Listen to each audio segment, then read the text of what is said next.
Hi guys, I just recently put an article upload, an article on my blog post, and I'll leave a link down below in the description and how to get to my blog.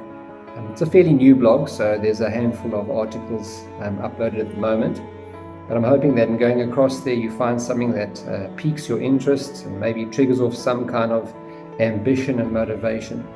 I enjoy just doing as much as I can and seeing the benefit of my efforts just uplift other people. I am in education as I love being able to play a role in the lives of people and see them flourish and just grow and spread their wings and fly. It just really excites me.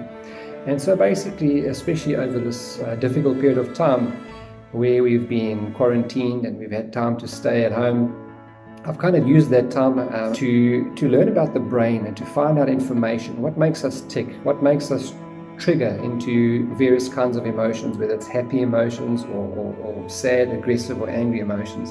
And it kind of led me through a rabbit hole of just discovering a lot, and I'm sure there's a lot more that can be discovered just about anxiety and fear and things like that. And, I entertained myself by going through a cognitive behavioral therapy course and earned my few stripes in that regard, and I really enjoyed the content going through that course.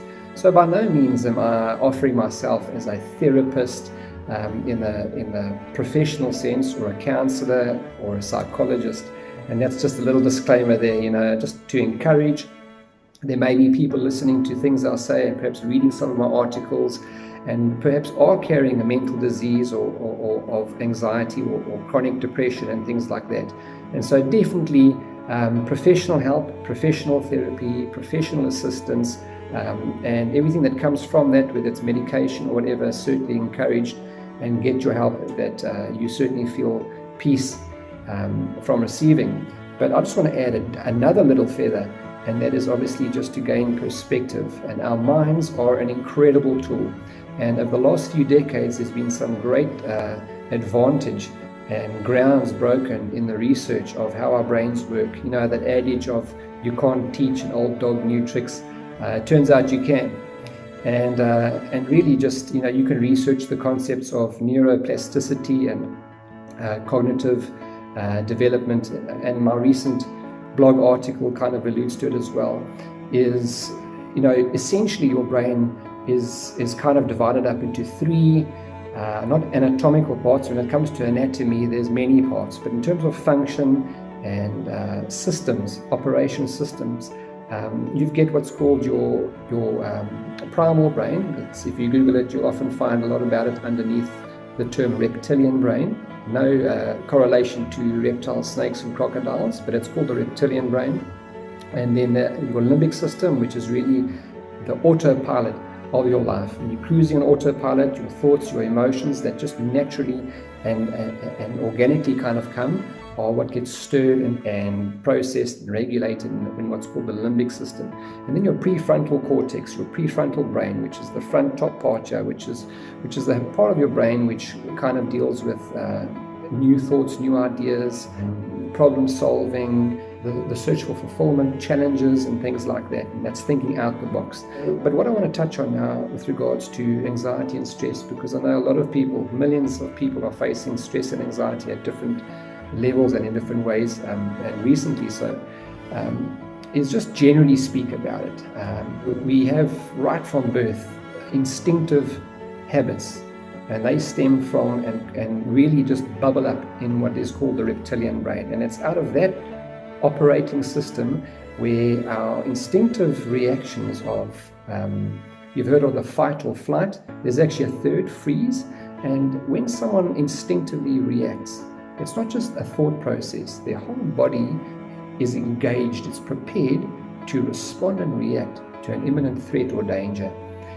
Now, back in the day, you'll hear a lot of analogies about primal man, and a lot of the dangers were real and evident, being chased around by a woolly mammoth or whatever the case might be. Nowadays, however, our threats and our dangers are often perceived threats and perceived dangers, but yet the part of the brain that's triggered to react and deal with that is still the same part of the brain as though it was a real, actual danger.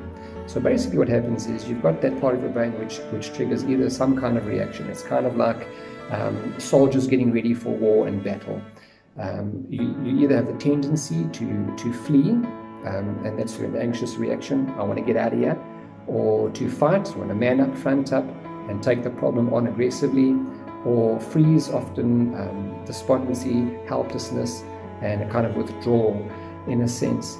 And we react in different ways to these. But what happens is when our brain recognizes a threat or a danger, it pumps the chemicals through and does all it needs to do to prepare your body for that action. So high blood pressure, heart rate, various muscles tensioning, your mind, your thoughts, your body, your entire system is basically getting engaged to react in such a way that's going to deal with this danger. Now the thing is, nowadays a lot of our dangers, as I've said, are perceived dangers, things we're worrying about that might happen but often don't happen, or we put hyper intensive concerns to a particular situation, but we never get to the point where we actually kill the woolly mammoth. We're not actually, the soldiers are ready, the frontline battle crew is up and ready, they're engaged, your muscles are tense, your jaws tight, your eyes, you're ready to either flee or run. Either way, your whole system is engaged for battle and action that is aimed at dealing with the threat. Then everything sort of neutralizes, different chemicals are pumped through the body to calm you down again, and you basically have a sense of satisfaction that the threat is now gone. What happens now is if the threat's perceived, it stays there. You're constantly in that state of where your whole body and system is engaged and ready for battle. You're constantly living in that place where you want to flee, and anxiously get out of there, or you want to fight and aggressively confront and dominate and deal with, or you are depressed and despondent and you want to withdraw and you quieten down, and the problem's never getting solved.